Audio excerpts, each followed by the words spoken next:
Hello, my name is Revelle Gappy, and I'm a clinical research technician at Detroit Medical Center. Thank you for taking the time to view my presentation titled Sex-Based Differences in Depth of Soft Tissue at the Proximal Tibia Intraosseous Catheter Insertion Site. Intraosseous catheters, or known as IOs, are commonly used in resuscitation to rapidly obtain vascular access and dispense fluids and medication. If inserted incorrectly, there may be bone damage if too deep, or if inserted too shallow, may cause extravasation, which is the leakage of fluid into surrounding tissue. Either way, complications and injury could arise from incorrect placement. Currently, there are two adult standard depths, 25 milliliters and 45 millimeters. This study investigates if sex is a factor in depth of soft tissue overlying the proximal tibia, a common IO insertion site. 217 CT lower extremity images were used to measure tibial diameter and soft tissue depth.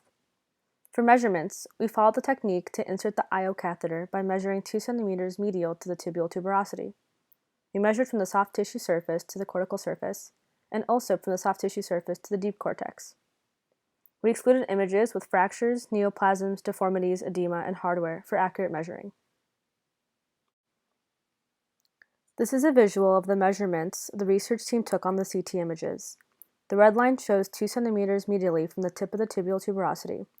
From there, we perpendicularly measured from the skin surface to cortical surface, as noted from the blue line. And then we continued the measurement through the deep cortex, shown as the green line. We also took cortical thickness to account for the depth required for an IO catheter to reach the cortex. Between the 106 male cases and 111 female cases, there was no significant difference in BMI while comparing soft tissue depth and tibial diameter. To compare to a 25 millimeter catheter, 27% of females had a soft tissue and cortical thickness depth greater than 25 millimeters. Meanwhile, only 5.7% of males had a measurement greater than 25 millimeters. A Fisher's exact test found the difference between the sexes to be significant.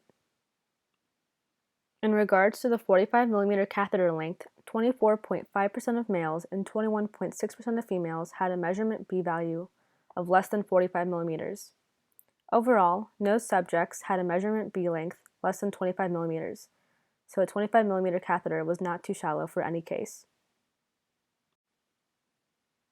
An independent samples T-test showed that soft tissue depth was significantly greater in females than in males. The mean depth of soft tissue for female patients was 21.65 millimeters, and the mean depth of soft tissue for male patients was 13.64 millimeters. To calculate tibial diameter, we subtracted measurement A from measurement B. An independent T-test sample showed that tibial diameter was significantly different in males than in females. The mean tibial diameter for male patients was 35.82 millimeters, and the mean tibial diameter for female patients was 31.57 millimeters. With no differences in BMI, females had a greater soft tissue depth overlying the insertion site compared to males. Over a fourth of females had a soft tissue and cortical thickness depth greater than a 25 millimeter IO needle, meaning it would be too short for them. Further, the 45 millimeter IO needle would be too long for 24.5% of males and 21.6% of females. Although females have a greater soft tissue depth, they also have a smaller tibial diameter and therefore a smaller cavity to insert the needle correctly. In conclusion, BMI alone may not be enough to determine IO needle length. Further factors such as sex may need to be accounted for. Additional studies would need to be performed with larger cohort sizes to examine the relationship. If you would like further information or to contact for questions, my email is listed on the slide.